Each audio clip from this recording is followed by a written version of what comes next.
Hello friends, good morning. आज आम बनैबा green मटर आलू तरकारी, सेटा पुणी बिना अदा रसुण पेस्ट रे।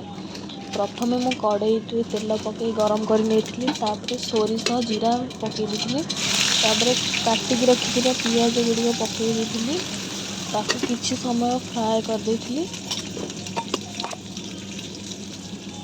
पियाज किछि समय फ्राए कर सारिबा परे काटिकी रखी जो टमाटो ताकू मध्य पकईदेली।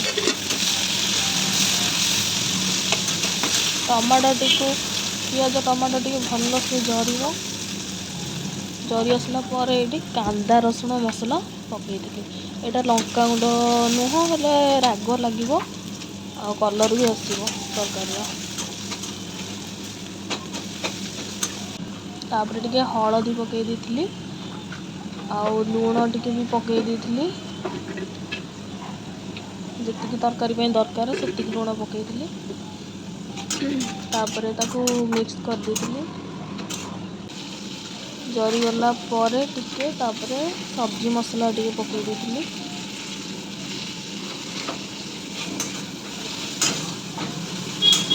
रेड आसवा जाके एमती फ्राए कर रेड हो गला। देखो लंका गुंड पकईनी कांदा रसुण मसला केते नाली हो तरकारी मसलाटा। ए ग्रीन मटर आलू पकई भल से फ्राए करदे। भल से कर सारा पर टिके घोड़े देली कहीं से टिके जरी आसो।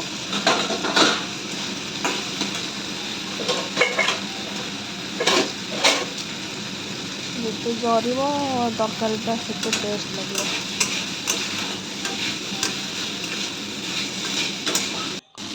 ये मोर हो गला कषा हो गला। पानी देदेली, पानी दे किसी समय तक घोरई देली। तापर ये बादाम गुंड पकईली। लास्ट को बादाम गुंड पकईली कहीं अदा रसुण पेस्ट देनी ना, ये तरकारीटा ग्रेवी हम हो गला। केते ग्रेवी देखो।